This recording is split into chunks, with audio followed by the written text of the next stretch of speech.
تو نہ فائنلی شیفا جیسا چاہتی تھی بالکل ویسا ہی ہو رہا۔ ایک طرف عثمان جو ہوتا ہے وہ اپنی بیٹی سے خلا کے پیپر سائن کروا لیتا ہے، تو دوسری طرف سالس جو ہوتا ہے وہ بھی وفا کی محبت میں تڑپنا شروع کر دے گا جیسا شفا چاہتی تھی۔ تو جی آنے والے ایپیسوڈ کی سٹوری میں آپ دیکھنے جا رہے ہیں سالس جو ہوتا ہے وہ اپنی ماں سے بار بار یہ کہتا ہے کہ آپ میرے ساتھ چلے، ہم وفا کو اپنے گھر واپس لے آتے ہیں۔ تو آگے سے اس کی ماں یہ کہتی ہے کہ یہ تم دونوں میاں بیوی کا آپسی فیصلہ ہوگا کہ وہ اس گھر میں واپس آنا چاہتی ہے کہ نہیں۔ اگر وہ نہیں آنا چاہتی یہ اس کی مرضی ہے، لیکن میں تمہارے ساتھ نہیں جاؤں گی اور نہ ہی مجھ میں اس گھر میں جانے کی ہمت ہے۔ تو ناظرین اگلے دن دکھایا جائے گا سالس جو ہوتا ہے وہ اپنی ماں کے پاس آتا ہے اور یہ کہتا ہے کہ میں وفا کو لینے کے لیے اس کے گھر جا رہا ہوں۔ پہلے تو وہ اس کو فون کرے گا لیکن وفا جو ہوتی ہے اس کا ایک بار بھی فون نہیں اٹھائے گی۔ سالس جیسے وفا کے گھر کے سامنے پہنچے گا ایک دم سے اس کے قدم رک جائیں گے، کیونکہ اسی گھر میں اس کی وہ پہلی محبت ہے جسے اس نے ٹھکرا دیا تھا۔ تو ناظرین اگر دکھایا جائے گا عثمان جو ہوتا ہے وہ بھی خلا کے پیپر تیار کروا کر جیسے لے آتا ہے، تو دوسری طرف سالس جیسے اس گھر میں جائے گا تو وہیں پر اس کی ملاقات سب سے پہلے ہوگی اپنے نانا نانی سے، اور وہ اپنی نانی سے یہ کہتا ہے کہ میں وفا کو لینے کے لیے آیا ہوں۔ تو جیسے وفا جو ہوتی ہے وہ سالس کے سامنے آئے گی تو ایک دم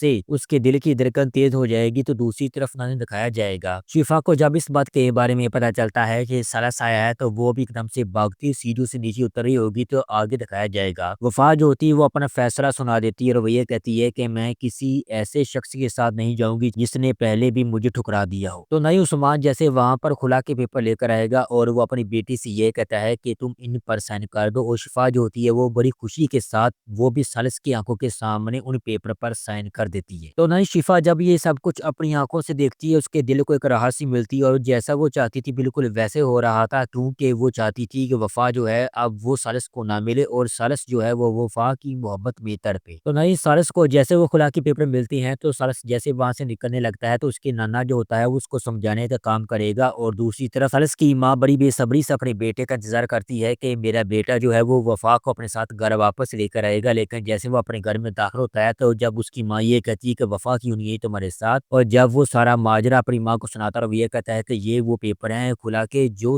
وفا نے سائن کر دیے ہیں، تو ناظرین وہیں پر دکھایا جائے گا سالس کی ماں کو تعجب نہیں ہوگا کہ وفا نے ان کھلا کے پیپر پر سائن کر دی ہیں، لیکن وہ یہ بات ضرور سمجھتی ہے کہ وفا جو ہے ایک سمجھدار بچی ہے۔ تو ناظرین وفا جو ہوتی ہے وہ گھر کے سین میں بیٹھی ہوتی ہے، اس بات کو سوچ رہی ہوتی ہے کیا اس نے اچھا کیا سالس کے ساتھ، تو وہیں پر آ جائے گی شفا، اور شفا جو ہوتی ہے وہ ایک دم سے آگ چھڑکنے کا کام کرے گی اور وہ یہ کہتی ہے کہ جو کچھ تم نے سالس کے ساتھ کیا بالکل ٹھیک کیا، کیونکہ وہ اسی لائق ہے۔ تو آگے ناظرین دکھایا جائے گا شفا کی شادی کی جو تیاریاں ہوتی ہیں وہ زور و شور سے جاری ہوتی ہیں، تو دوسری طرف شفا جو ہوتی ہے وہ یہ آس لگائے بیٹھی ہے کہ سالس ابھی بھی اسے مل سکتا ہے۔